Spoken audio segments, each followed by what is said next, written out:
What up, everybody? What up, everybody? What's up, everybody? Welcome back to another episode of AC Reviews the World, and I am your host, AC the Engineer. We are episode 154. Moving on up there, y'all. Moving on up there, 154. I told y'all I'm trying to get One Piece numbers. If you don't know what that means, you need to go watch some anime. But it's time for the greatest afternoon show in the world, and that is AC Reviews the World. You ain't got to feel that way, but I feel that way. That's all that matters. Hopefully everybody had a good day today. It is Thursday, March 19th, 2026, year of our Lord. And it's time to get into some of the stuff we need to talk about, y'all. Just a little housekeeping before we start. You know how we like to do it. If you ever disagree with anything I say, please leave a comment. Please leave a suggestion, anything. Let's talk about it. That's what's wrong with the world now. People are afraid to discuss these types of stuff.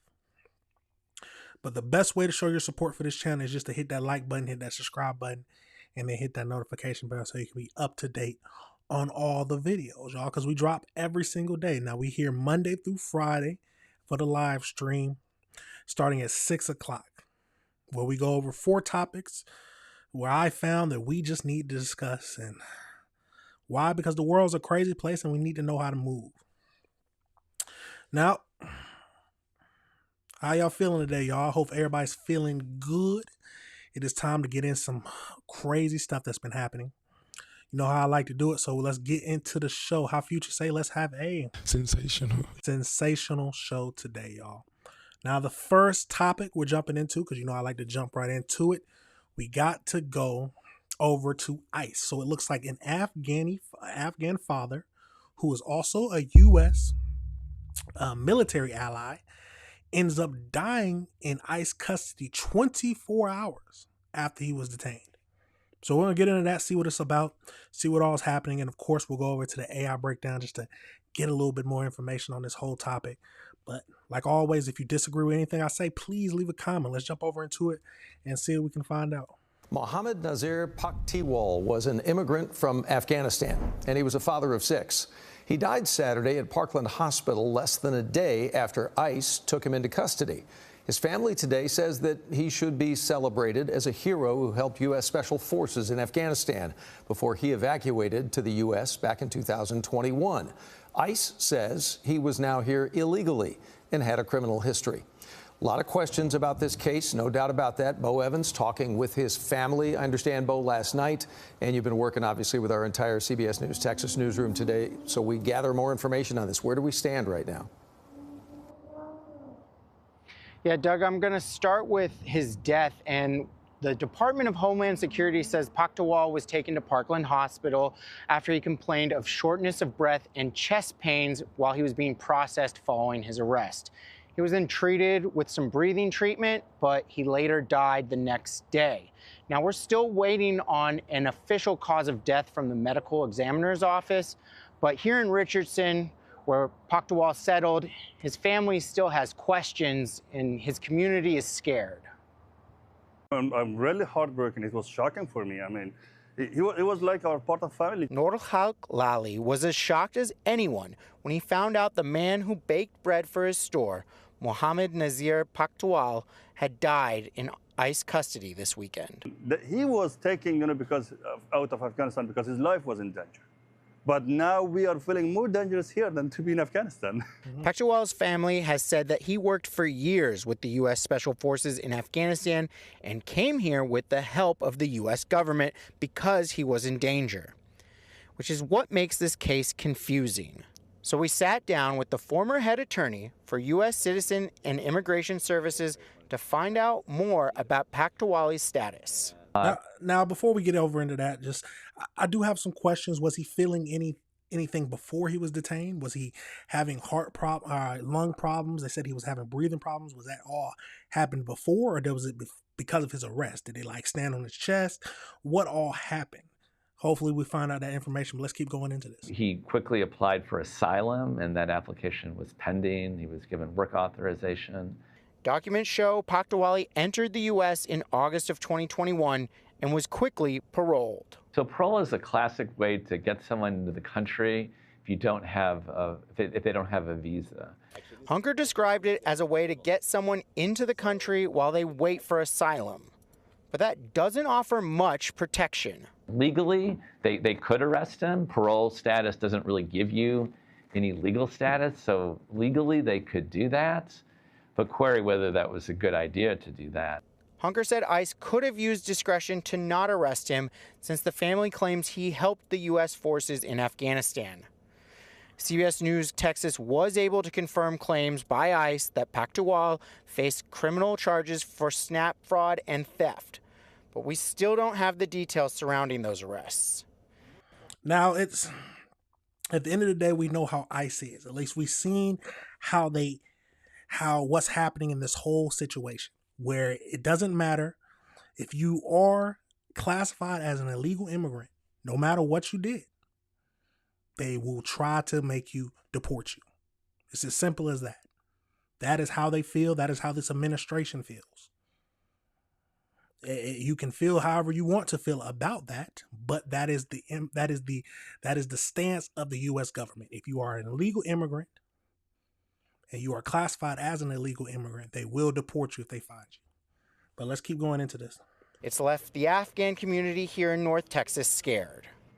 And then we should expect that the ICE is coming, next person will be me. So he will come to our door and then they do what they want. If they took us, nobody is asking them, nobody is care about us. So I don't know what will be happening to us. Everybody, one day, and we will find our life in danger and dead bodies and jail or in the hospital or somewhere else.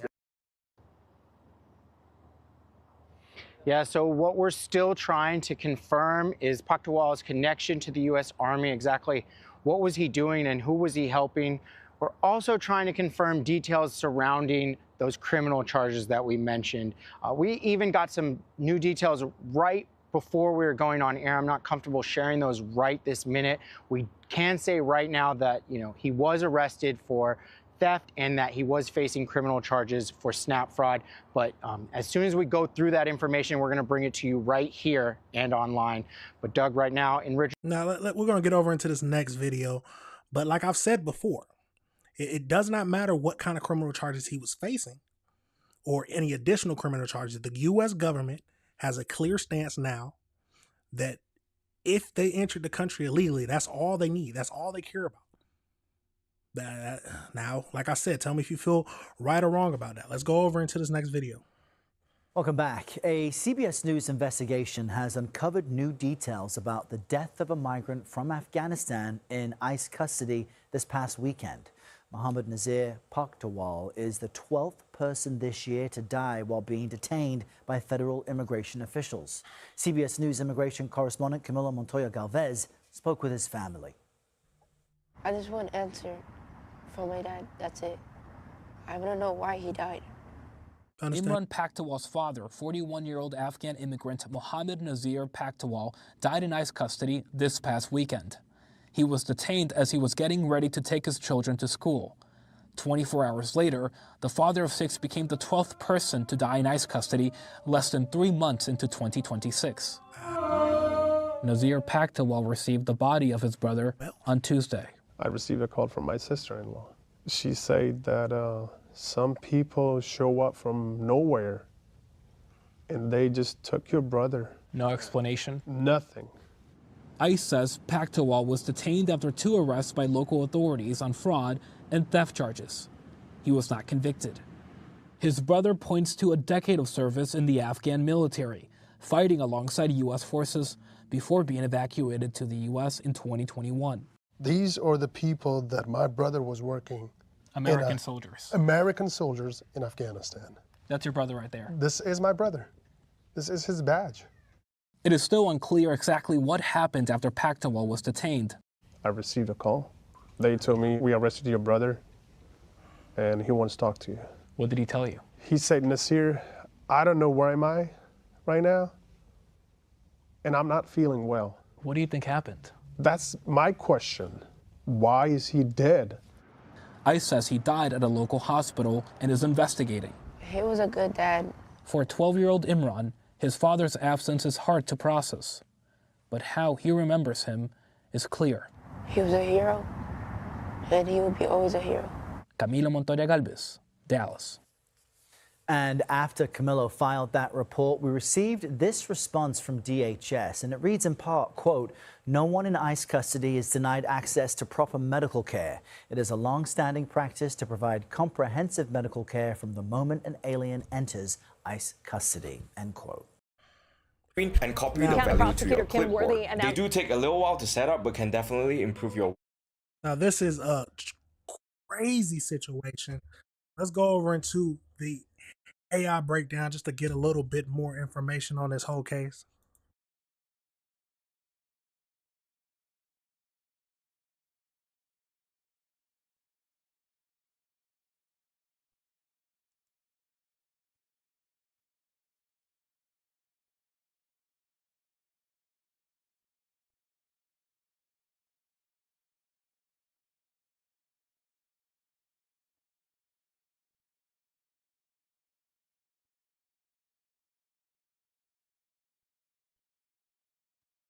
Hold on, y'all. Dealing with a little technical difficulties. Let's get into it.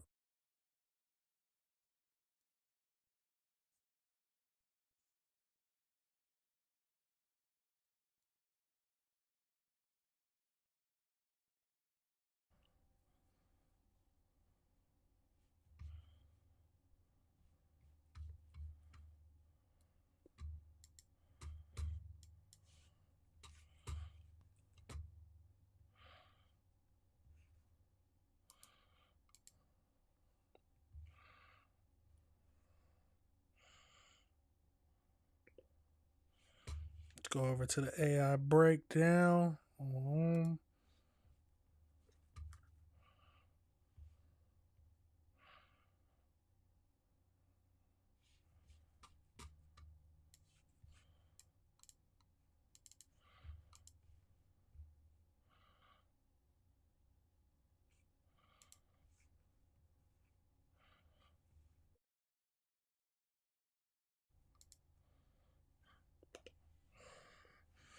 All right, so let's get over into this AI breakdown. Sorry about that, y'all. So, as we know, Mohammed, a 41-year-old Afghan father of 6 and a U.S. former military ally, died in ICE custody on March 14th, less than 24 hours after being detained in North Texas. He was arrested by ICE agents on the morning of March 13th while taking his children to school in Richardson, a suburb of Dallas. According to his family and advocacy groups, he served alongside U.S. Special Forces for a decade in Afghanistan before being evacuated to the U.S. in 2021. So late on the day of his arrest, he complained about shortness of breath and chest pains while in the processing hold room. He was transported to Parkland Hospital where he received breathing treatment and was kept for observation. Following the morning, hospital staff noted that his tongue was swollen and they administered epinephrine. He later required CPR and was pronounced dead at 9:10 a.m. That sounds like an allergic reaction to me, but we'll have to wait for more details about the cause of death. As of mid-March, the official cause of death remains under investigation. So I stated that he was his temporary humanitarian parole had been expired in August 2025 and characterized him as a criminal illegal alien. His family maintains that he had a pending asylum case and was in the country legally. ICE officially cited previous arrests for SNAP fraud and theft, though his family has advocated and noted that these cases have not been heard in court. While the Department of Homeland Security claims that there is no record of his military service, Afghani deputy, despite this, stated that he has a vetted wartime ally. His death has sparked outrage and calls for transparent investigation from his family, local community leaders, and members of Congress, including Rep. Marcy. So he is reportedly to be the 12th person to die in ICE custody so far in 2026. Wow, occurring amid a period of intensified immigration enforcement. 12 persons.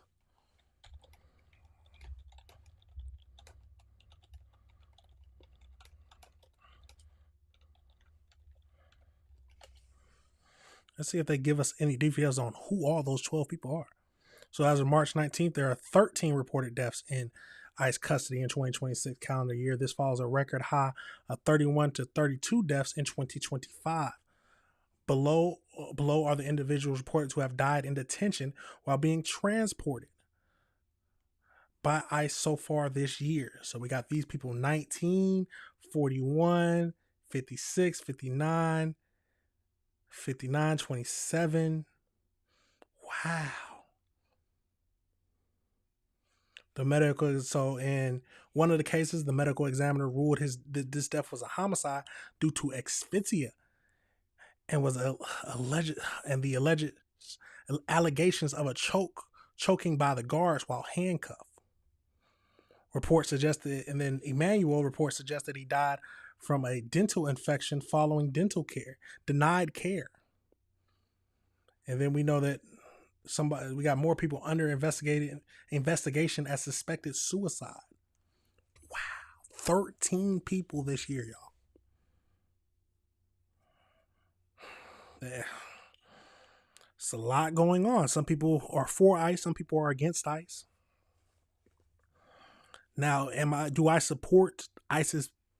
The goal of ICE in general is to do custom and immigration enforcement, and that is what we need in this country. Have there been bad apples in the ICE? Yes, 100%. Just like there's bad apples in the police department, just like there's bad apple doctors. But it doesn't take away from what their goal is or what their goal should be. Immigration enforcement. Every country does it. But 13 people have died so far in the custody. Is that too much? Is that too little? They said that the high for last year was 33. What did they say? They said 31 and 32 deaths in 2025. Are we going to meet that number, or is it? It's a crazy situation, y'all. Let me know your thoughts and let me know if you disagree with anything I said.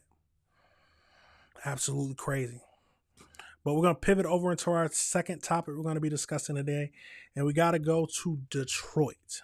Yes, Detroit, where we're looking at a former police officer or police sergeant who is accused of sexual assault of women from 1993 to 2002.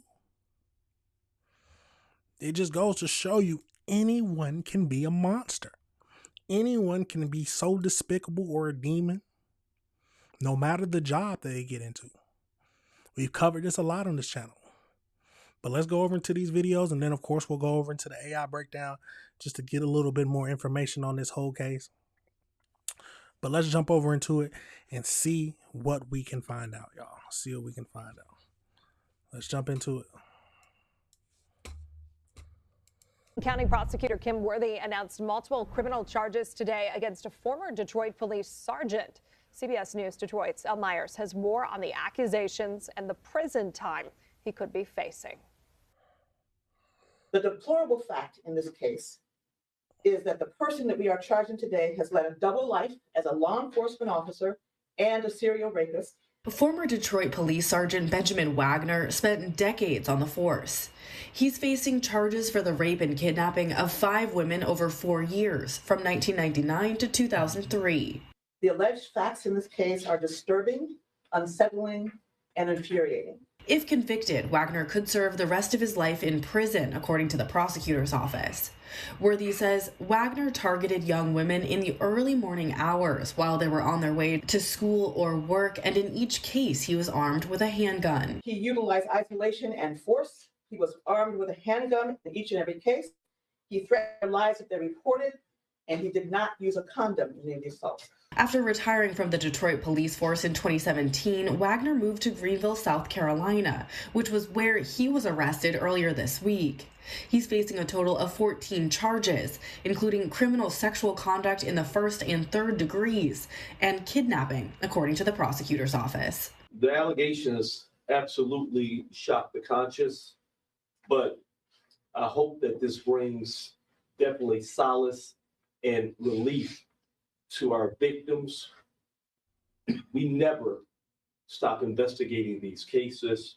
Defendant Wagner's actions do not represent the integrity and the values and the mission of the officers of the Detroit Police Department. For CBS News. Now, I wonder, because they said this happened back in 1999, 2000, and I believe say 2 or 3.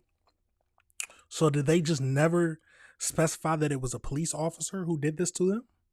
Or did they just hid that fact, or were they too scared to come forward about that information?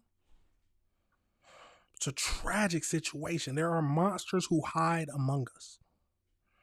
But let's go over into this next video and see if they give us any more details. We'll begin with sex crime charges against a former Detroit police sergeant. Good afternoon, I'm Allie Hoxie. Wayne County prosecutor Kim Worthy just laid out the disturbing allegations against an ex-Detroit police sergeant, Benjamin Wagner, who's now 68 years old. She says he led a double life as an officer and a serial rapist. He's now facing 14 charges. The charges stem from 5 separate sexual assaults of girls and women in between 15 and 23 years old. Worthy says that the attacks took place from 1999 to 2003 in Northwest Detroit. She says that some of the victims were on their way to school when they were attacked.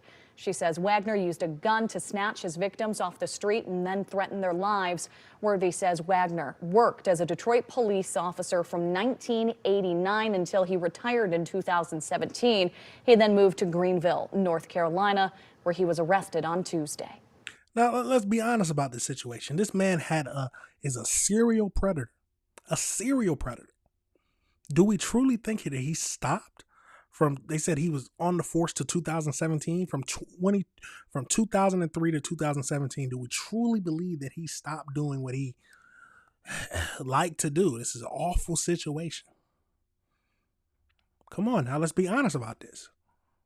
It's hard for these pedophiles, or not pedophiles, well, he might be a pedophile, these young kids, but these predators to stop. They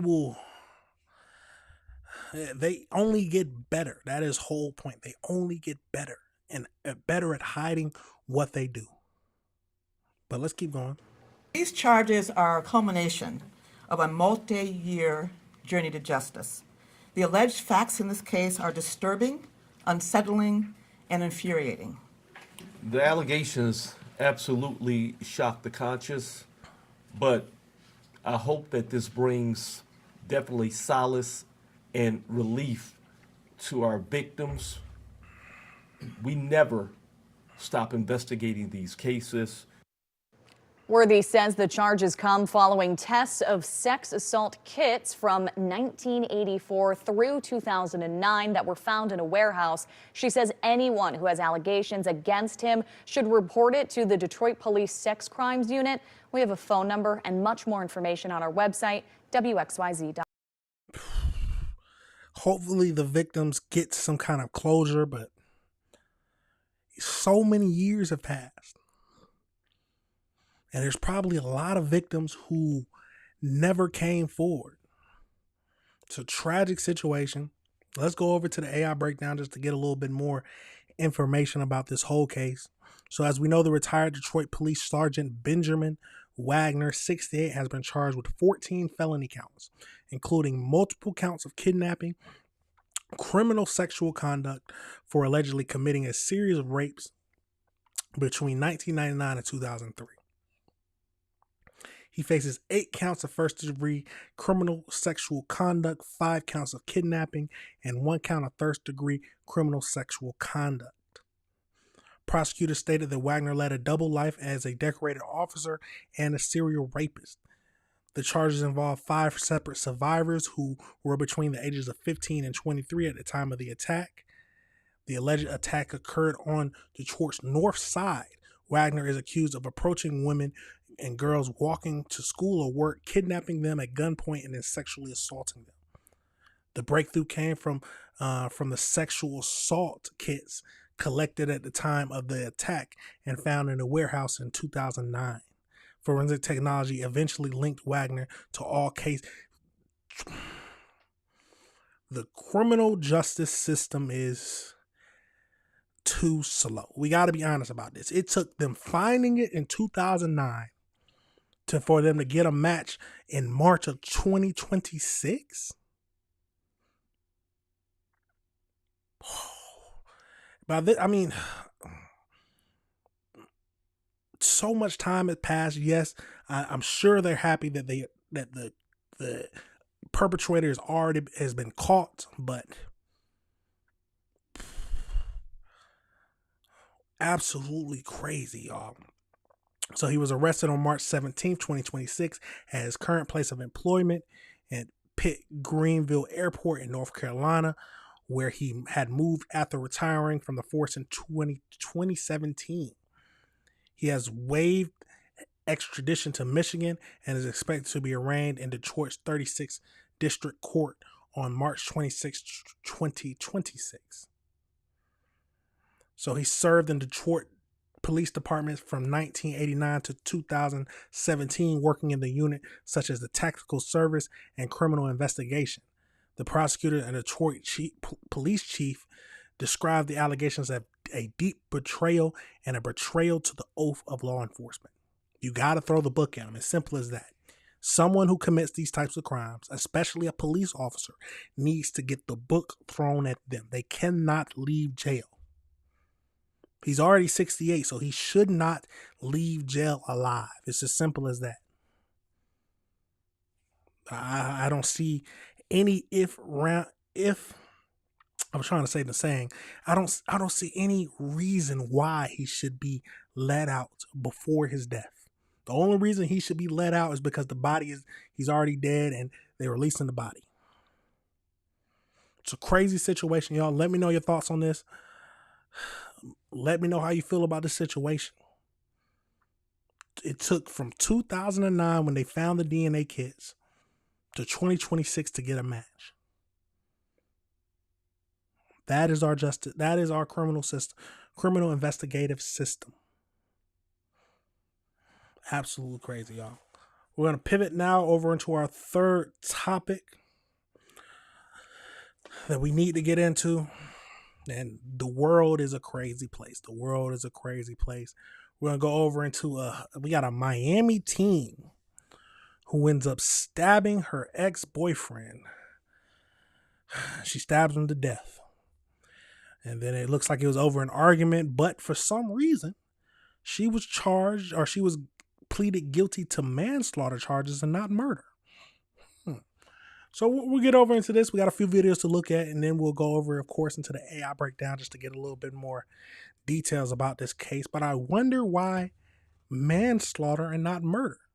The only reason they give people a plea is they feel like maybe they can't make the case or she might win the case in trial. So let's go over into it and see what we can find out. We're going to watch a video from a year ago to where they first talked about the case, and then we're going to get into the videos of her being in court that most recently happened. So let's get over into it and see what we can find out, see what we can learn from this whole situation. Let's jump into it. Tonight in Miami, dozens of loved ones crowd a vigil for a 17-year-old stabbed to death outside an apartment complex. His family there says his ex-girlfriend did it. CBS News Miami's Anna McAllister joins us from the Model City neighborhood where relatives say an argument led to the attack. A fun-loving, respectful, and kind-hearted young man. That is how the family of 17-year-old Yakim Lawler describes him. They had big hopes for his future, but those dreams were cut short on Friday. We were hoping that, to see him go to the prom and go to college. It's just a devastation. Deputy Zeldrina Beecham serves on the Miami-Dade Police Department, and every day she has to respond to tragic calls. But the one she received Friday was totally different from when you're going out there handling calls every day and you see other people going through it. It's indescribable, especially a cherished family member like him. Deputy Beecham is talking about her nephew, 17-year-old Yakim Lawler. She says he was stabbed to death by his 17-year-old ex-girlfriend Friday night. Deputy Beecham says her nephew and his ex-girlfriend had an argument on the phone.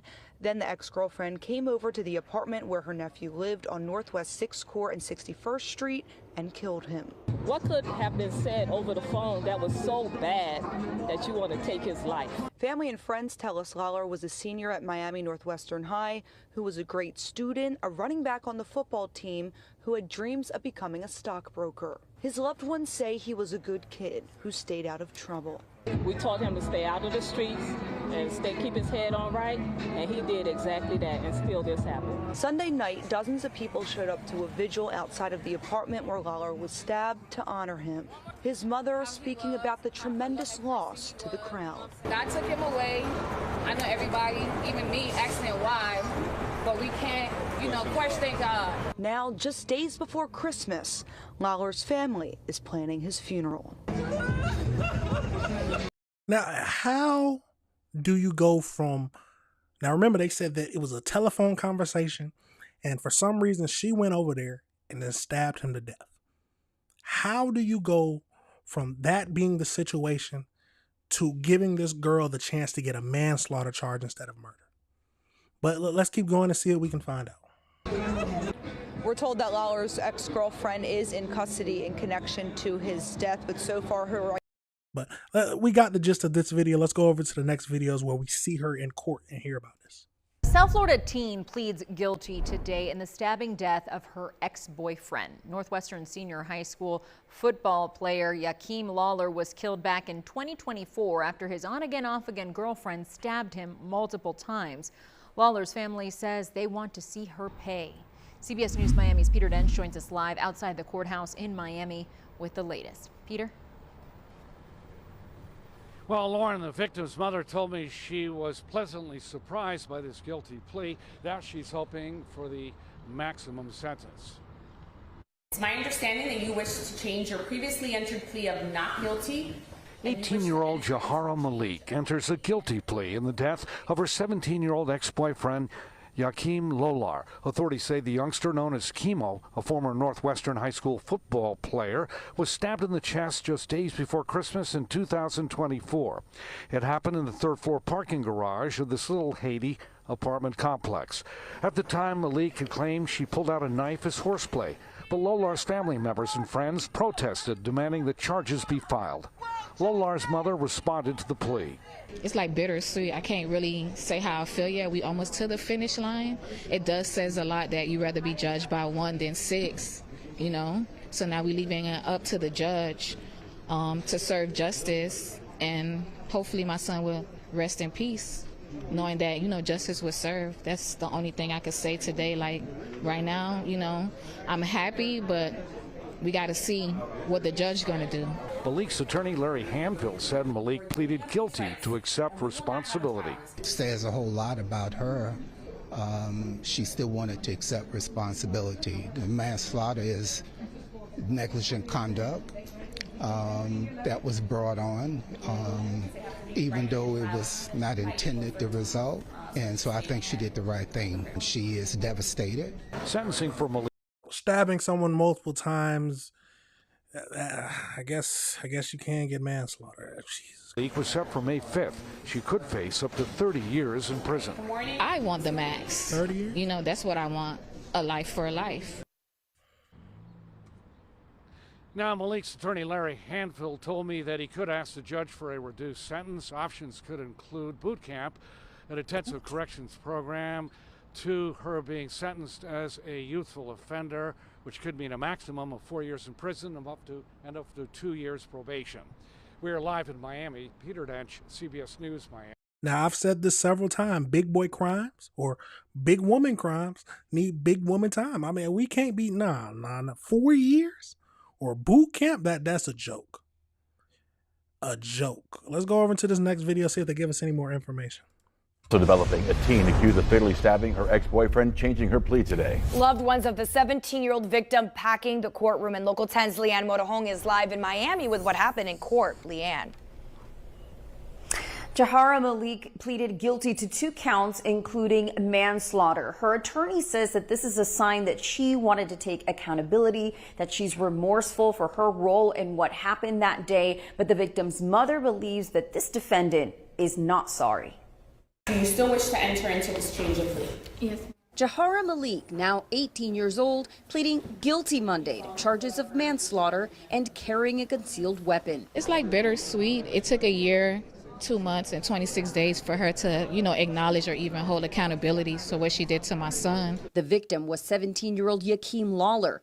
Lawler was Malik's ex-boyfriend. Malik's arrest form states the then 17-year-old stabbed Lawler in the chest with a knife. It happened December 2024 at the Miami apartment building where he lived. Malik told police the stabbing was an accident, a deadly, unintended result of horseplay. She's been remorseful from day one. She immediately called 911 and started doing life-saving measures. Well, she wanted to accept responsibility. I don't think she was remorseful. I think if she was really remorseful, she would have took accountability the first day it happened. The guilty plea was not 100%. How do you claim that it was just horseplay going? No, I don't know about y'all, but horse playing with a knife just doesn't sound anything close to what horseplay is. And then you stab him in the chest, and then you immediately say, "Oh, it's just horseplay going wrong." Nah, you meant to stab him. Not part of any deal, meaning Malik's sentence will be entirely up to the judge to decide. I can give you anywhere from a youth offender sentence, from straight probation, all the way up to 4 years in state prison, followed by a probationary sentence, or I can sentence you to state prison up to 30 years. Do you understand that? I want the max. That's what I want. A life for a life. Malik's attorney did not say whether he would request that his client be sentenced as a youthful offender. But no matter the sentence, all sides will have to live with what comes next. Let's back that up just a tad bit. Y'all, look at her face. Let's look at her face when she turns around. Does that look like someone who's sorry? Let's play it one more time. A life for a life. Malik's attorney did not say whether he would request that his client be sentenced as a youthful offender. But no matter the sentence, all sides will have to live with what comes next. She's going to have to deal with this for the rest of her life, even once we get past all this. Now we're leaving it up to the judge to serve justice. Hopefully my son will rest in peace. Absolutely craziness. Now tell me what y'all thinking, y'all. Do you think that she needs to get is probation fine, or is 4 years the maximum for youth offenders? Or does she need to get a maximum for adults?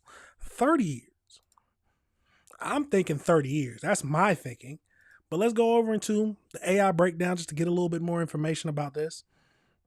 So as we know, the 18-year-old Jahara pleaded guilty to manslaughter.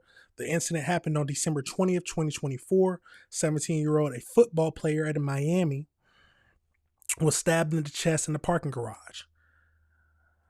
And then she pleaded guilty today. Let's go over to more details. So on the December 20th, 2024, they were reportedly arguing after one of them attempted to end their relationship. Malik told investigators that she normally carried pepper spray for safety when using rideshare, but that night she had a knife instead. She claimed that that the stabbing occurred during horseplay and was unintentional. The fatal confrontation happened at the parking garage at 11 p.m., third floor. Following the stabbing, she called 911 and attempted life-saving measures until paramedics arrived. He died at the hospital approximately 1 hour from a single wound that pierced his heart.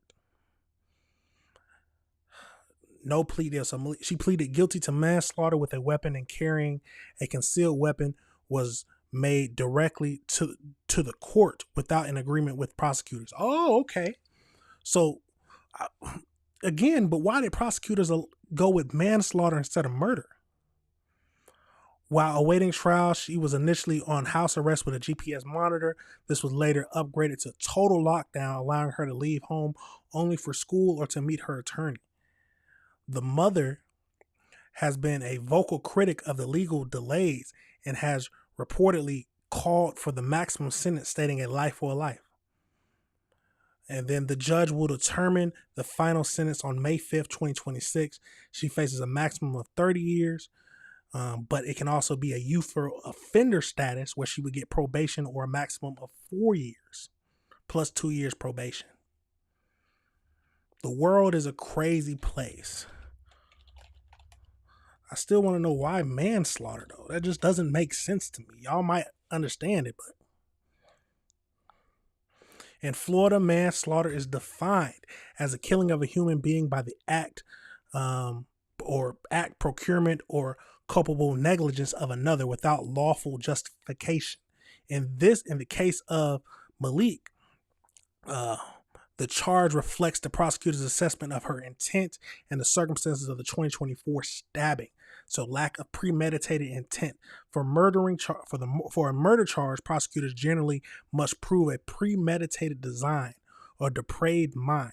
She maintained that the stabbing was an accident during horseplay and that she never intended to kill him. That just doesn't. I guess the new age kids horseplay with knives now, but craziness, y'all. Let me know your thoughts on that situation. Let me know if you disagree with anything I said.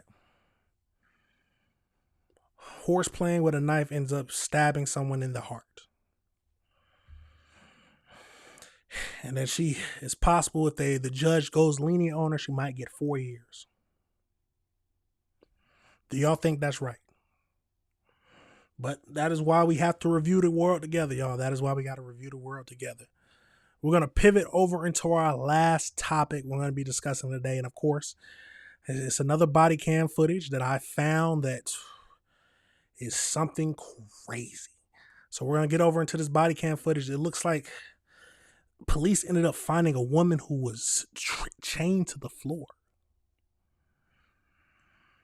There are some monsters in this world, y'all. I've said this several times. There are monsters in this world. Let's go over to this body cam footage and see if we can just understand anything. But let's get over into it and tell what our thoughts are. Let's play it. They said some lady's chained in the basement. I don't know if that's actually. Yes, there actually is a woman chained up in a house. Officers from the Louisville Metro Police Department in Kentucky are dispatched to a neighborhood after a 911 caller reports a woman chained at the neck, yelling for help from a broken window of a house. As officers arrive at the location, they have no idea how fateful their actions would soon be, as the full story plays out on their body cams. Pretty good down? Yeah. I got a bunch of loot. Oh, shit. Yeah, it's. Let's head back. That was locked. Which window she kick out? Huh? Which window she kick out? There's no window to kick out. Hang on 1 second. Which window she at? Where? 213 Baker to radio. Be advised, we do see a female chained up at the top window. We're trying to make entry, but there's something barricading the door. Ooh. Yeah, this board's there too. He's boarded up everything. Everything's boarded up.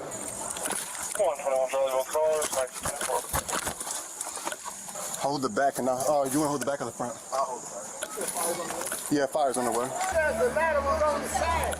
There should be a ladder on the side. There you go. You want to get up there? Or we'll climb through the window. They nailed everything shut. Well, we got this though. Try to kick the door in, but everything is boarded up. You want to go first? Like this. Is anybody else in there? He did what? Is he Hispanic? Hey, there's a Hispanic male down the street with his friend. That might be who it is. He's got long hair. Long hair on the top or on the sides? Yeah, he's got long hair. Where's the key? Yeah, I know he's got it on his feet. And he's got it on his feet. But there's no one else in here, right? No, you can check. There's no. Is it just you in here? No female?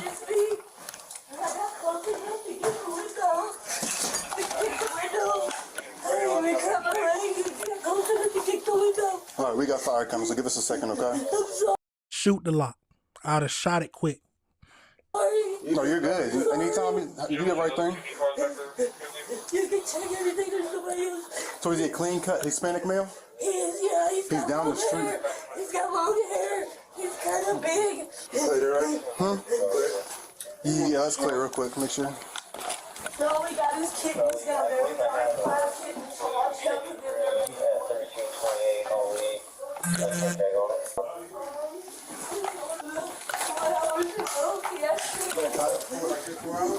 Here we go.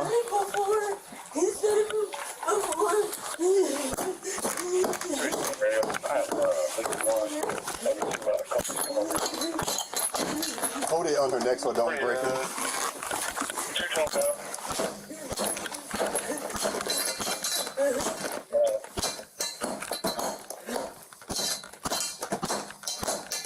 I would have been fired, or I guess I would have not. I guess it's not policy to. I would have shot it quick. All right, let me go.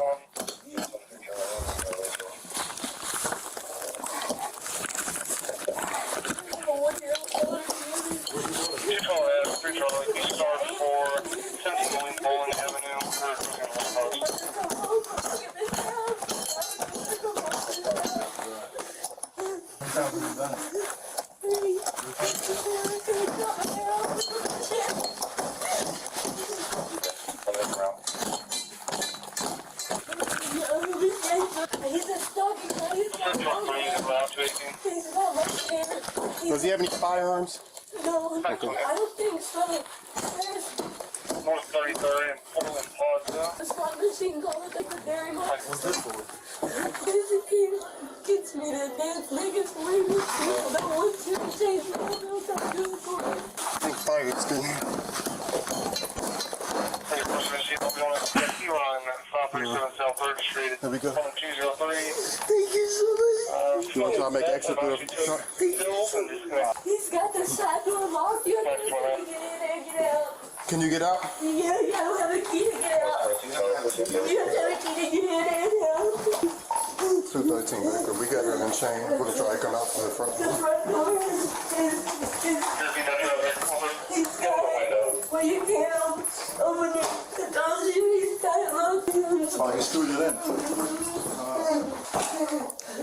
He's got a screwdriver in this other room. It's locked. In the kitchen to the left. Nobody's in the basement, right?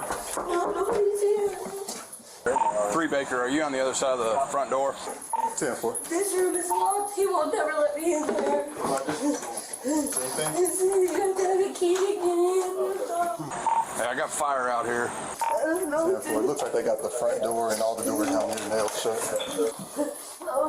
You're fine. We're here now, okay? We'll get you out of here. Sorry. Don't say sorry for nothing. You need fire to force this door? 10-4. We're clear, but you can go ahead and force it. You bust that door? All right, let's go in here real quick, okay? That's fire. They're forcing the door open for us. He called me on the phone. He's like, I can see this lady. She's chained up. I was like, I'll be right there.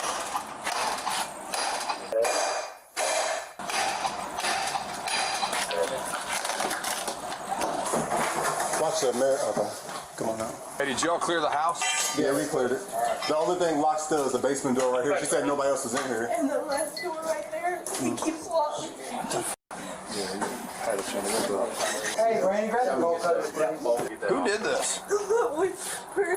Are you hurt? You need EMS or anything? No, I just went out of here. Okay. You want to sit out here on the porch? Okay. You do like a little blockade so everybody's not getting videos of her. Just block with your body here. I don't want everybody to see. Question: should he be chained up like he chained her up? I mean, I feel like it's only right. How long you had that around your neck? 4 hours, maybe 5. We have a 1-year-old daughter together. Where's she at? My aunt has custody of her. Okay. And that's why he's always fighting with me. Because they wouldn't let her go home to this house. He said, you're not going nowhere this time. He said, you're going to do it nicely or we're going to do it the hard way. When he left, I tried getting it off the floor. I couldn't. I got close enough to the window. I broke the window and yelled at the neighbors. Just hold really still real fast. You want to go like 30 feet? Might be easier to cut the link on the chain. What kind of car does he drive? He don't have a car. He was with his friends, but I don't know. They picked him up in the back and take stuff back to Lowe's. What's his name? Even his friends need to go to jail. They said his friend, I'm assuming his friends has been there, seen how he treats her, seen she might have been locked up. Send them to jail too. Moses? Last name May. He's a stocky guy. He's got 2 tattoos of his daughter and son's name on his chest and a Scorpio right here on his arm. He's got hair like down to his shoulders. How long y'all been together? We've been together for 3-4 years. Y'all have kids together? We have 1 daughter. You said you don't need EMS? No, I don't need Okay. EMS. Yeah. No, you're not sorry for nothing. And y'all cleared the house? Yeah. Good. I mean, yeah, we can go back again to double check. Let's run another search just to make sure. Like 10 kittens. Is there dead ones around? No, but Because there's like some death smelling over I here. know. I told him to take care of him, and there's already 3 missing. I don't know if he killed them or what. I got straight forward. Police!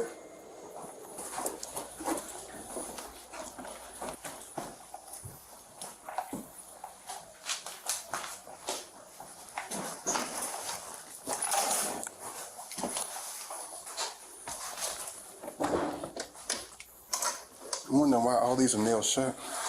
Yeah, a lot of these doors are nailed shut. We really can't do nothing with them.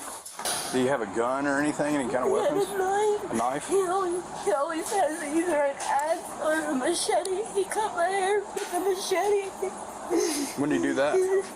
The 3 nights ago, that's why I left him in the first place. It was all the way down here.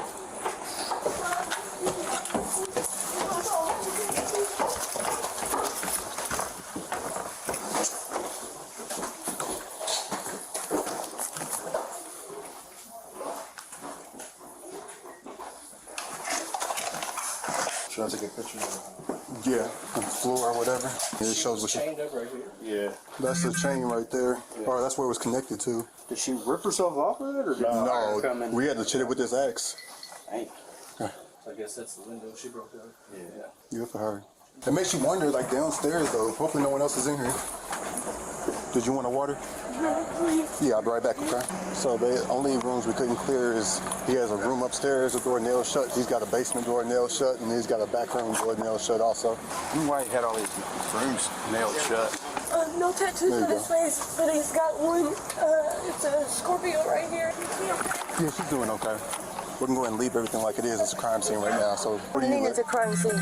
But do you live here? No, I live at the corner. I mean, no, she's been staying with me.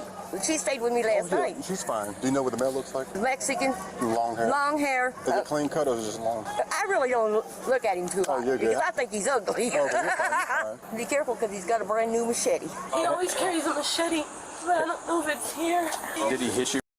What is with this? That's a stereotype for sure. A Mexican with a machete? Or anything? Is he? He smacked me in my face. And you've been here for, you said?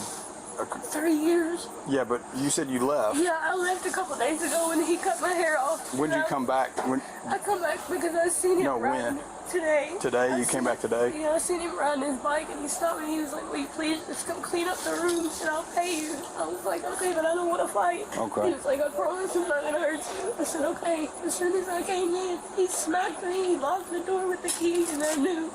As soon as he locked the door with the key, then he wasn't going to let me go. Okay. Window was here. This second story window right here.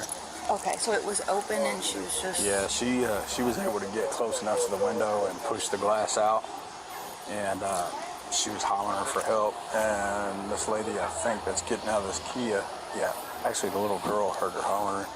Okay. She's like, Granny, that lady's yelling for help. She got a chain around her neck. She's actually the one that called 911. I guess they live there? Yeah, they live right there. But I got her name and phone number. Okay. After 2 days of round-the-clock covert surveillance, detectives radio to patrol officers that the suspect has returned to the house. That's when patrol officers pull up to the location and find a red truck with 2 men inside, with one of them matching the description of the suspect. What's your location? I'll go talk to you. Hold on. Can you get my location? Yeah.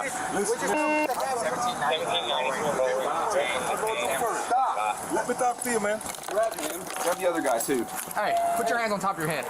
Put your hands on top of your head, boss. We just talk with that. All right, stand by. We have to go Monday. Stop. What are y'all doing? You're just being detained right now. Detained for what? You're just being detained, all right? You're not under arrest. Any weapons on you, boss? No. We just thought we're going Monday. 219, 1541. All right, that's fine, man. Just hang out, all right? Okay. Sit on the my card. Okay. Was it your doctor today, sir? Is it me that you talked to? Yeah. I'm going to say no. Is that okay? He gave me his card and I go look for him and talk to him and tell him to turn himself in. And he called him and talked to him. And he promised to go Monday to turn himself in. So what is all this harassment for? It's not harassment. It's called doing our job. You're being detained right now, and as soon as this is all figured out, if you're not in any kind of trouble, the handcuffs will be taken off. You're not being harassed. Okay, but that's not nice. I don't like it. Sit down. Okay, hold on. All right, who is that? Jonah. Who's Jonah? The girl that was held hostage. Okay. Hey, Jonah, how are you? This is Austin Clemens. You're not on speaker, baby, so you gotta hold up. Jonah, can you describe the suspect for me real quick? All right, is he Hispanic? Yeah, that's him. That's the suspect? That's him. I know him. All right, we'll give you a call here shortly, Jonah. That's him. All right, boss. What's your last name? Moses May. Your first name is Moses? Moses. Spell that. M-O-E-S-E-S. M-O-E-S-E-S? No. I mean. It's just you and your girlfriend that live there? Yes. No, I think we can get your girlfriend in there? No, what she the drama thing. Like for the changing thing, but that was not what really happened. Just because she not get what she want for money. This you're saying that what she's telling the police. Yeah, it's not drama. Yeah, it's drama. Yeah, that's not for real what happened. Hey, you go with this dude? You're free to go. So you have to train me up on that, brother. Back to the academy for this guy. Upside down. We just started heading over here to see if we can find him. That's the window that she broke out. I don't think it was just her neck. I think he had her like a chain around her neck and a chain down on the ground, like a fighting dog almost.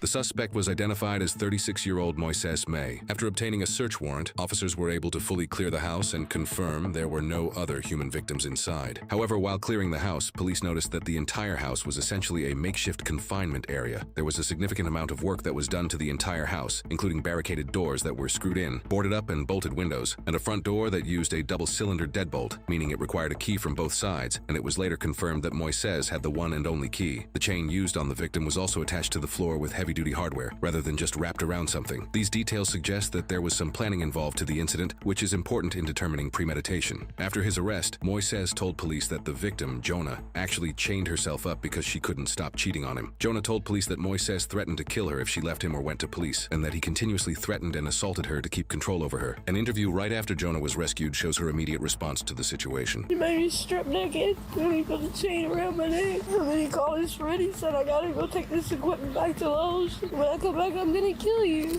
It's hard when you think you know somebody and you don't. I just want to see him get in jail. I want justice. I want my daughter to be okay.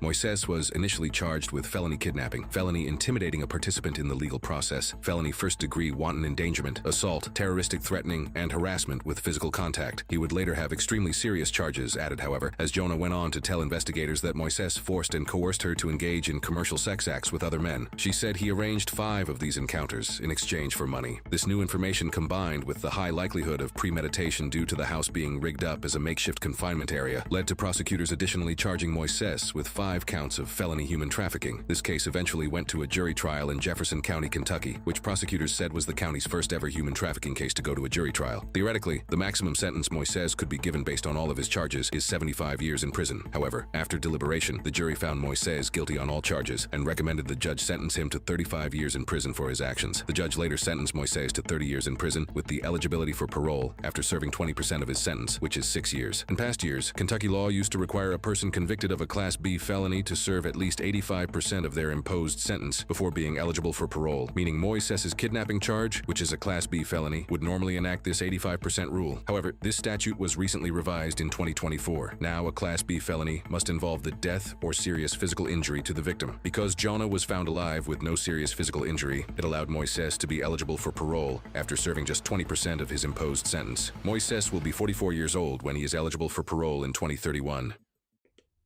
And this is why I